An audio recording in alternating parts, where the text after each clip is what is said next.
everyone. So it's the weekend. I've been to the gym and now maybe we'll try something a little more complex, and that'll take a little bit longer since we have the time. So today it's going to be a beef stew, but it's a bit of a variation. It's not a traditional Irish stew, it's not a traditional French stew, it's just Persephone's kitchen stew. So let me show you the ingredients that I'm going to use first.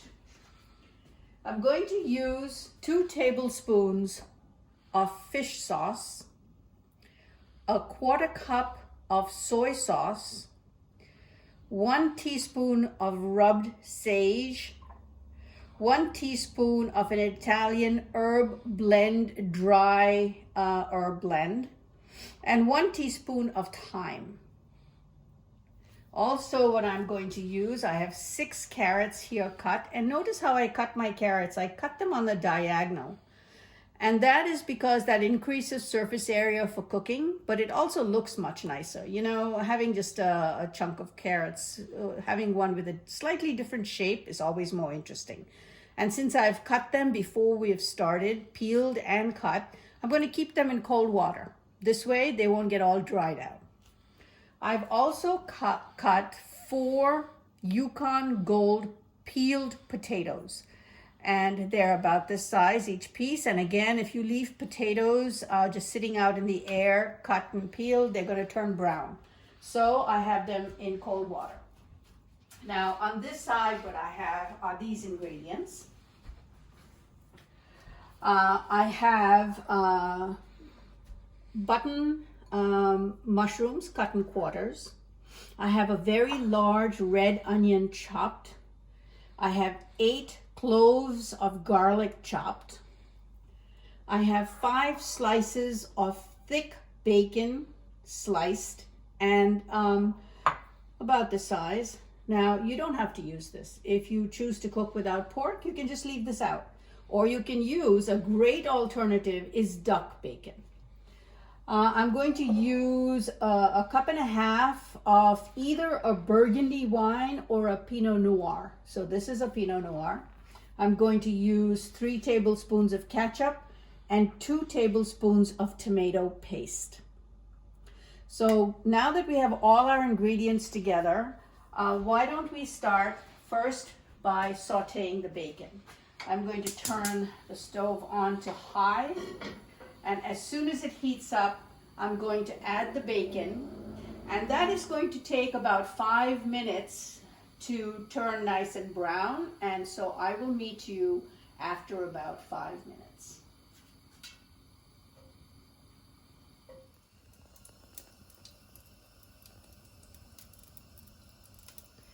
Okay, so as you see, I've taken the bacon out of the pan, and it's not overdone. Some pieces are more crisp than others, but you don't want to overdo the bacon. And I'm going to now start to cook the onions and the garlic in the same pot.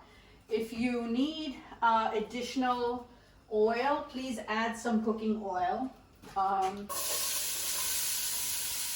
In go the onions, and here's the garlic. Now, some of the bacon pieces are going to be stuck to the bottom. I'm going to try and get them off and use all of that and mix it together.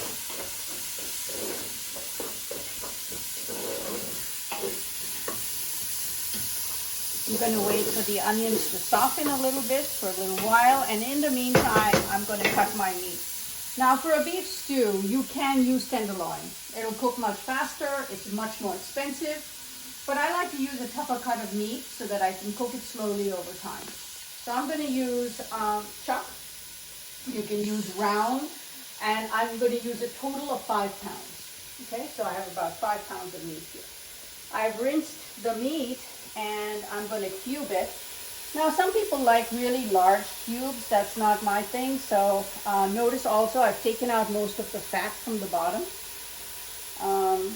And that's why I don't mind using some of that bacon fat, because this meat is pretty lean, as you can see. Let me show it to you. This is an organic cut of beef, and there isn't much fat in here. So I'm going to cut it first lengthwise and then cube it. Now, most people prefer to buy already cut meat. I don't. I think the less exposed the meat while it's being stored on the shelf, the less the probability of any kind of bacterial contamination. So I personally like to buy a chunk of meat and cut it myself. So I'm going to cut pieces about this big, but some people do prefer large chunks of meat in their beef stew, so it's going to depend on what you like.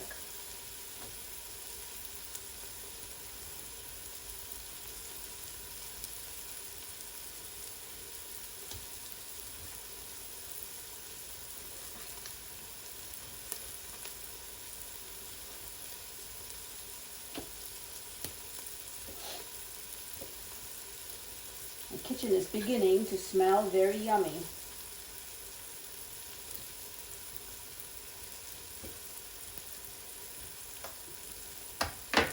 Let me just give this a quick stir.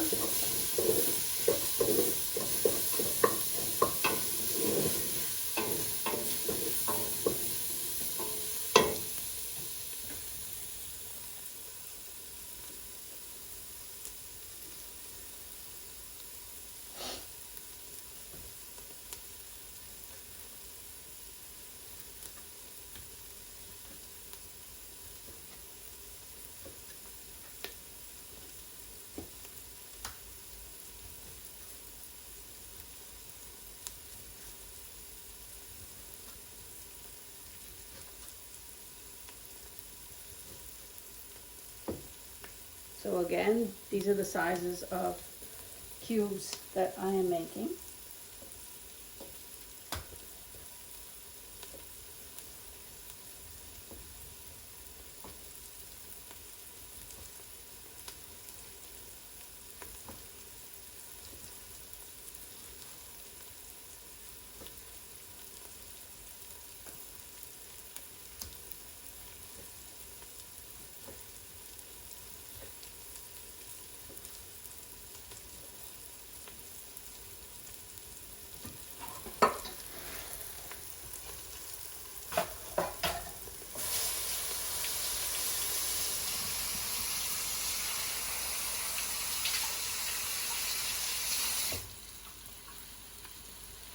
Okay, so let's continue here. I'm going to, again, stir the onions, and I'm going to add a quarter or so of the cubes and just brown them for a minute.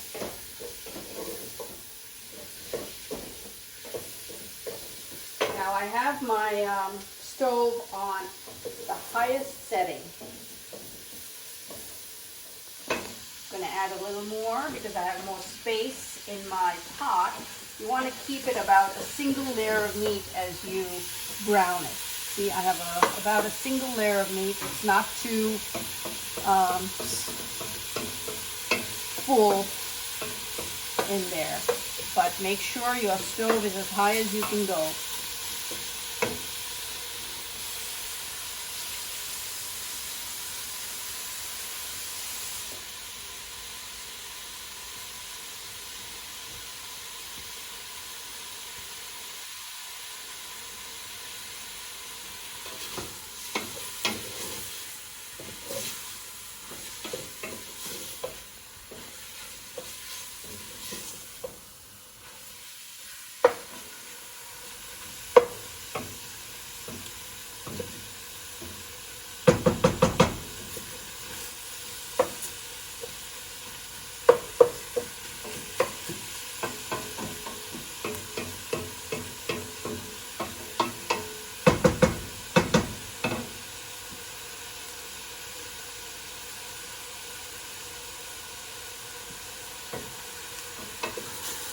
Okay, now once my first batch is brown, I'm going to kind of move it to the side, and I'm going to put a little bit more meat on the other side. I don't want any liquid in there, so I think I'm just going to do it with my hands. And we're going to keep doing this till all the meat is brown. So it will take a few minutes, maybe about 10 minutes or 15 minutes, and I'll meet you back as soon as all the meat has been browned.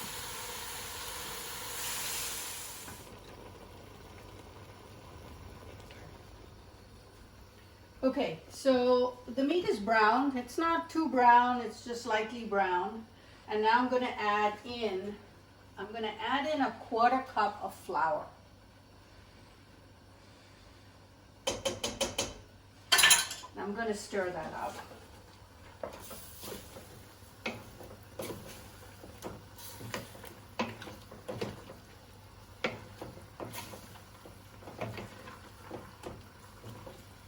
I'm going to add my bacon in.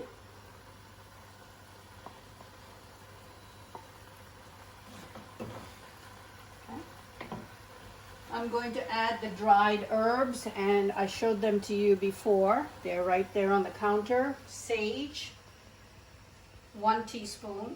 Italian dried herbs and thyme, 1 teaspoon of each. So I'm going to put that in and stir that up.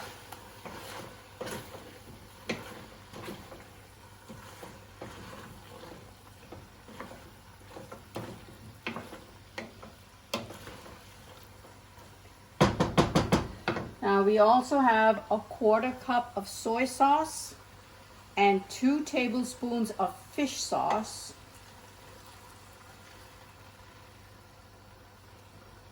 I'm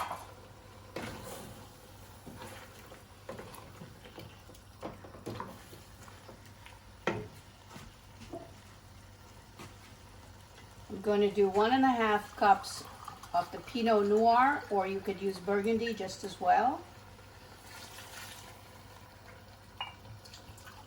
And remember, when you cook with wine, the alcohol evaporates. So at the end of the day, it's fine to have children consume this food because there's no alcohol left in it. It'll just boil off.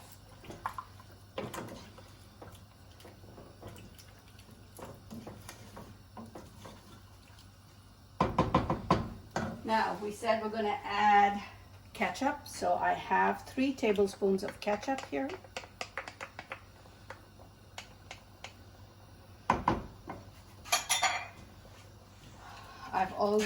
I freeze my tomato paste in about 3 tablespoon aliquots, so I'm just going to put all of my tomato paste in there.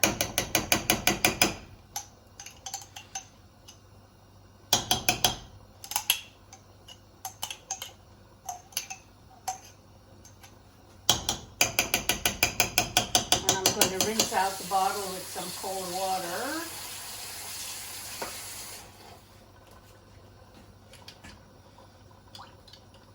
So I get out all the tomato paste.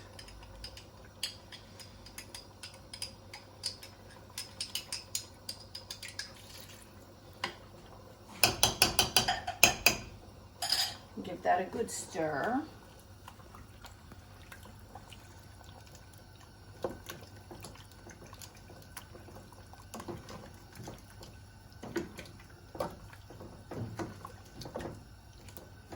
Now, you don't have to add this. I kind of like it. It just gives it more depth. I'm going to add 2 bouillon cubes, and you can see the bouillon is sitting on the counter there if you want to see what kind I use. It's beef bouillon.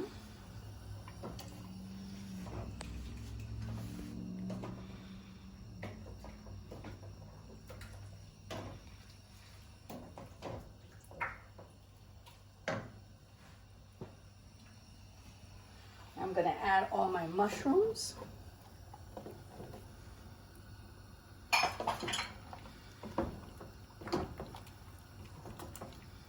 And I'm going to go over to my counter and get the potatoes and carrots. I'm going to drain the water out of each and add that in.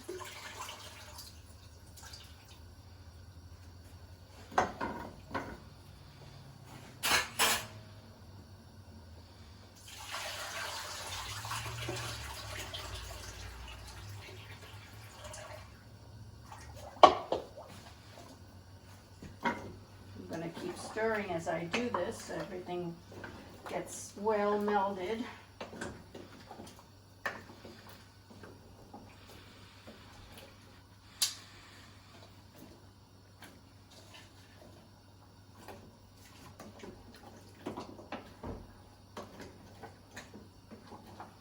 see, if you're doing a 5-pound meat stew, you're gonna need a large pot. Ideally, my pot should be just a bit bigger.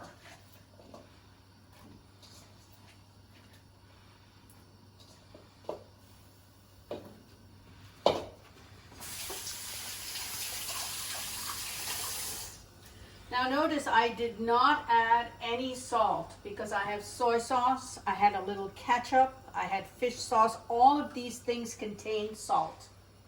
So I'm going to let my beef stew cook. When it is completely cooked, I will taste it and then I will add salt as needed. Also remember the bouillon cubes have salt. And fresh ground pepper at the end. So for now, I'm just going to add water.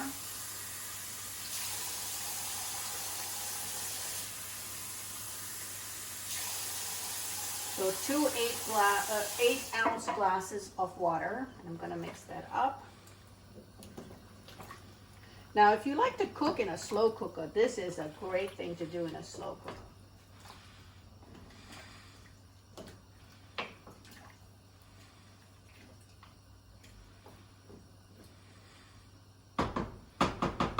I'm going to add another half a glass of water.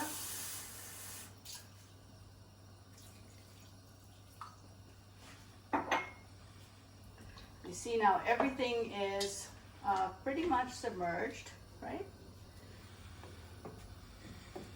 And what I'm going to do is slow cook this for about 2 hours, but I'm going to check it every half an hour. And I'm going to slow cook it on what I call a diffuser. So this is a metal plate. I put it on the stove. I'm going to turn on the flame to about medium low. I'm going to turn this off. And I'm going to transfer this over so it's not on direct heat. I'm going to cover it and let it go for about 2 hours, checking it every half hour till the meat is tender. Then I'm going to let it sit, cool off. I'm going to try a little bit off the beef stew. If it needs salt adjustments, then I'll do that then. I'll give it a good shake of ground black pepper, freshly ground black pepper. Now, I actually think beef stews taste best the next day. So what I will do is put this in the refrigerator and actually serve it for dinner tomorrow with either mashed potatoes or you can do quinoa or you could do roasted vegetables or just simply with a salad.